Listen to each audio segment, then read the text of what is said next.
everybody, welcome back to Record-ology. I hope you had a great week and a great weekend. And I can't believe it, it's about ready for Monday. It's about time for Monday. For many of you watching this, it's already Monday. And for that, I'm sorry, I can't do anything about that. But hopefully, wherever you are, whenever you're watching this, I can bring a little bit of joy into your hearts with this video. Okay, that's a bit over dramatic, but we're gonna have fun today. So, if I sound a little echoey, I apologize. I am in my laundry room. Don't ask me why. Maybe I'm doing some laundry. I'm a married guy. Do I do the laundry? Not nearly as much as I should. I should probably have like an arrangement of certain things we each do. Clothes is not I hate fiddling with folding clothes. I'm terrible at it. Yet dishes are my job. Floors are my job.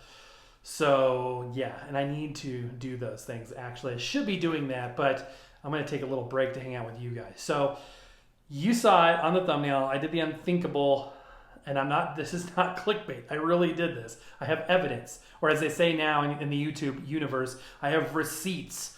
I have a picture of my stereo system. I donated my old stereo system. The whole thing. I just got rid of all of it. What on earth possessed me to do this? Why would I do this? You're not going to want to miss this.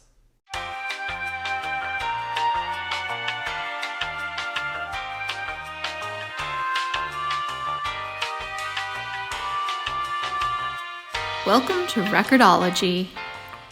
Okay, so I have accumulated all of the component stereo stuff, the 5-disc changer, the separate tape decks. I have 3 of them. I had 3 of them. And I found the really high-end audiophile CD player, all this stuff to make this stack of audio equipment that I never had as a kid or a teenager. Couldn't afford it. My family didn't have it either. All we had were little boom boxes. And then when I was a teenager, I splurged in the mid-90s and bought myself a really nice Iowa shelf system, which my son has now. It's the CX-707, something like that. And I'm glad he loves it. He absolutely loves it. I really wanted one of those kind of mini systems. I found out that I had a lot of sort of emotional connection to that time that was, wrapped up in that stereo system and those models that they were making.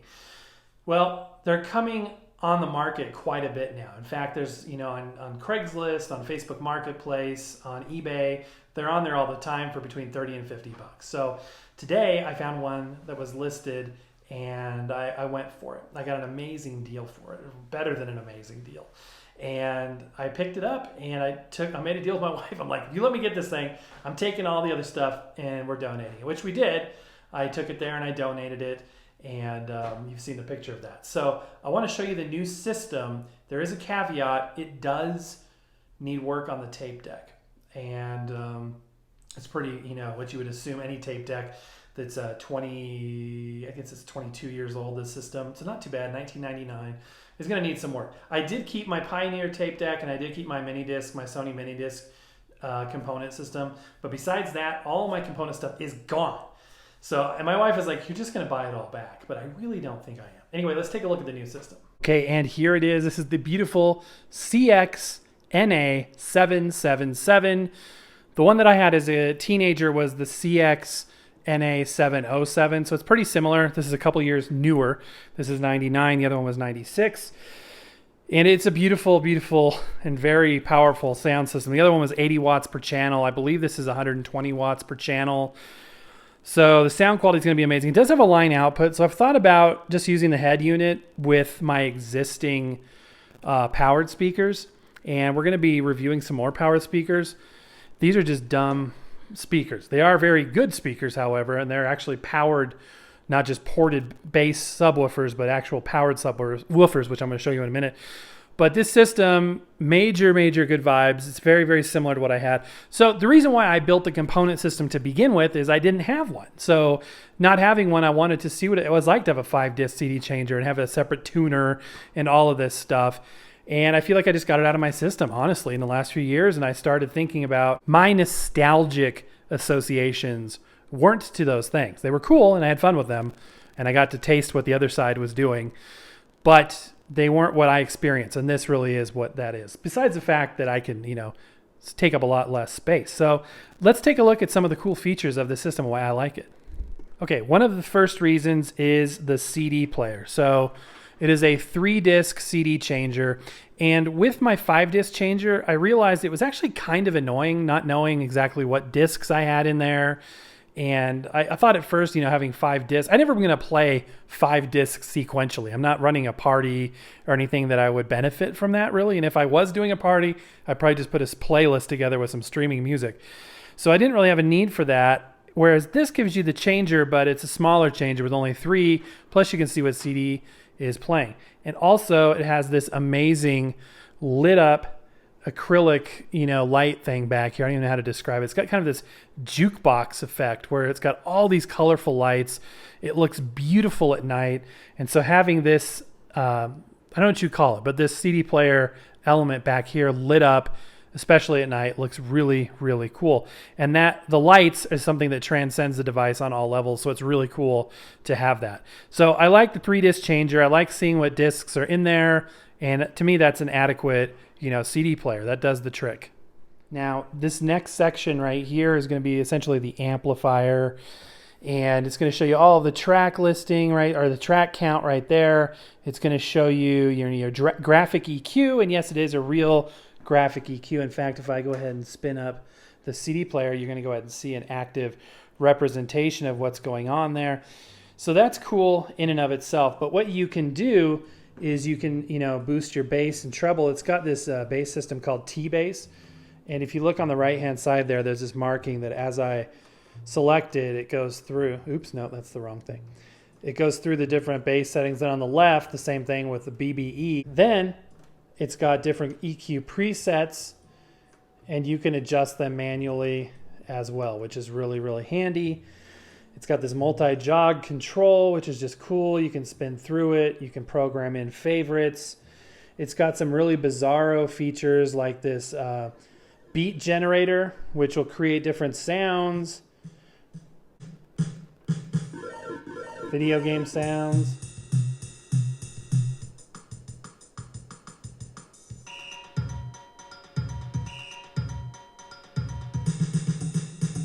So anyway, why on earth would you want this? The reason, I don't know how to turn it off. The reason is, and it says goodbye. You got to love electronics, say hello and goodbye. It's a built-in karaoke machine. It's got a microphone input. As you can see, karaoke. You can see a little bit more of the screen there.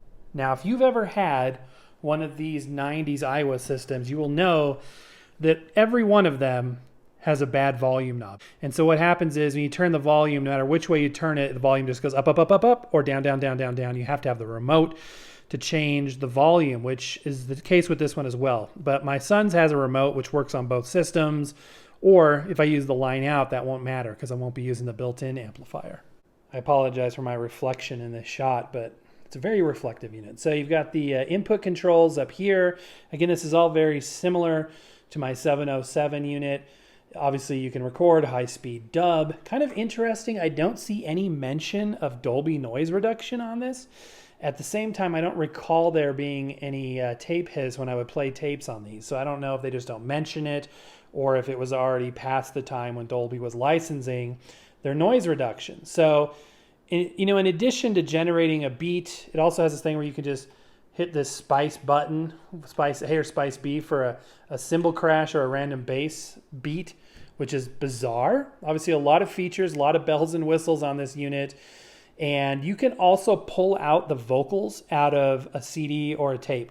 So if you're playing like a commercially recorded album and you want to sing karaoke, you can push a button and it will actually pull the vocals out and just give you the background sound, which is an amazing, amazing feature. So the problem I ran into with this tape deck is you'll see it's got the auto reverse, has this on both decks, actually the play and the record deck, and it's sort of stuck in a weird angle. And you can force it into the right position, but that's probably not a good idea. Everything looks relatively clean down there, and I haven't even dusted this thing out, and it looks, pretty good. I did a basic head clean on it.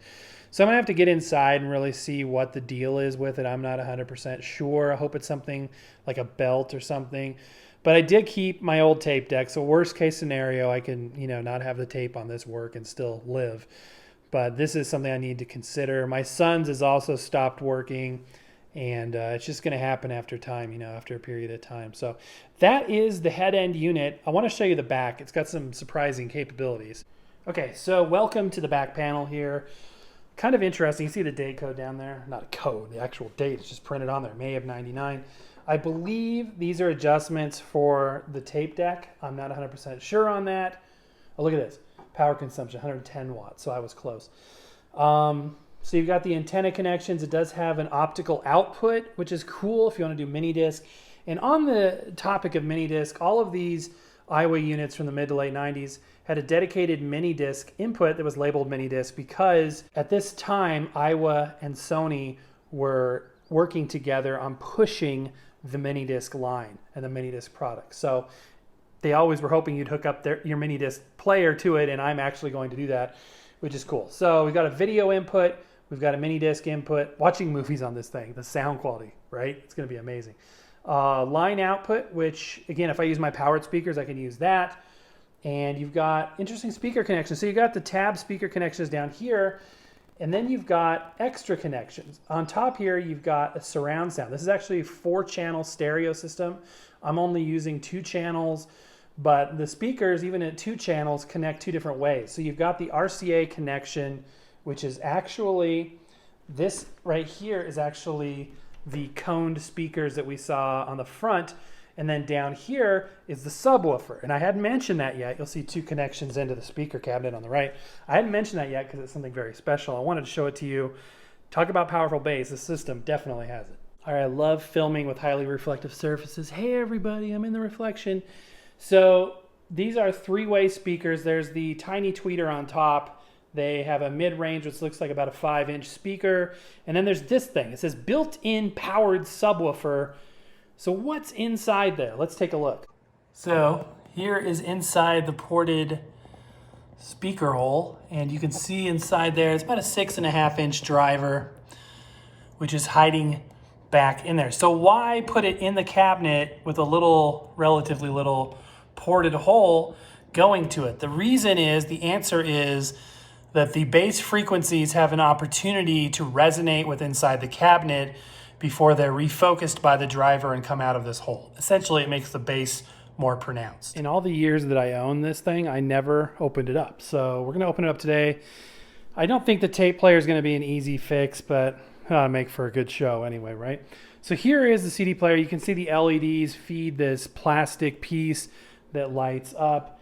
And I'm gonna just change discs so you can see what this mechanism looks like under the hood. All these plastic weird wheels and cogs, and everything in the tray seems to be working pretty good. And it was only a couple screws to get this off. So really, to clean the laser would be easy to do, although the CD player is working perfectly. So what I am going to do though, now that I've got it open, is I'm going to take my groove goo and I am going to just kind of see if I can get some of the gunk out of the nooks and crannies.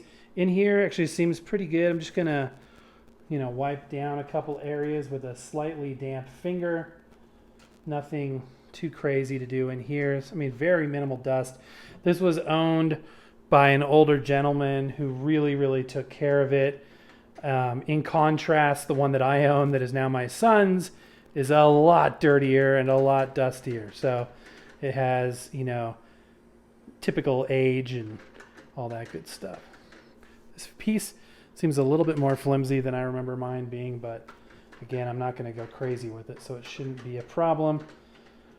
I just want something to play my CDs on. Honestly, a single drawer CD player is usually all I ever need. I'm not setting up a playlist and just letting it run.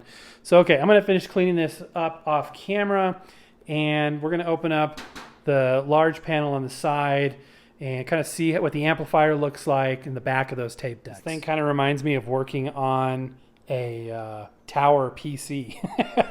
So I took off this side panel again, just a couple screws came off very easy, and we're greeted with a giant circuit board that pretty much says, hey, don't touch me. Okay, I thought we'd do this one together. So it's literally 2 screws up here. This particular side has this panel, or this screw as well. and then this panel just comes off. It's as simple as that. Wow, those are monster capacitors. Let's take a look at what's inside here. This is really cool. Wow, there is a lot going on in here. So I dusted it off a little bit. I've got good news on the tape deck front, which I'll talk about in a minute. Check out the size of this transformer. This thing is massive.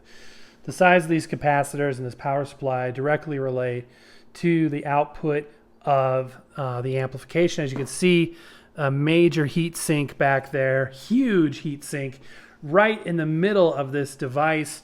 You've got this little plastic shield here above this ventilation, all very, very purposely done and interesting. It also seems rather modular in the sense that there's ribbon cables connecting individual components. Things seem well done. So we got our CD player up top, which we already looked at. We've got the main PCB right there. And by the way, for people that try to fix those volume knobs, it's really difficult to get to it from this side, so they get to it from the other side and sometimes Dremel out the plastic. I plan on just shooting in some deoxit in there, which I think would do the trick. But my real focus today is the tape deck, and I was a little bit heartened at what I saw. Let's take a closer look. So, what to my wondering eyes do appear but loose belts, which is a good sign to me. If the belts were all tight and it still wasn't working, I would think we had a failure of a motor or a relay or a switch or something, but I really think it may just be a belt issue. That being said, this belt looks like it goes between both decks, so it's quite a belt. So I'm heartened and hopeful that I can order the correct belt and then get back in here, a few weeks down the road and correct the situation, and then this thing should be in perfect working order. So I couldn't help myself. I had to keep digging into it. I took the whole thing apart. Getting the actual tape decks out to look at those belts was really tricky. I removed all the belts. And my idea, by the way, one motor to power that whole thing is kind of amazing. My idea is to boil the belts, put it all back together. Unfortunately, I boiled the belts into oblivion, and there isn't a belt kit. So I would have to get like a multi-belt kit. And I don't know if I'm going to do that. I'm just going to put it all back together and use an external deck. I think that's what I'm going to do. So anyway, an interesting project for today. And I am going to cut my losses and put the whole thing back together and keep my fingers crossed, because right now this is what it looks like on my workbench. So I definitely have my work cut out for me, but it's going to be fun. Anyway, I hope you guys enjoyed this. Happy record hunting. We will see you next time.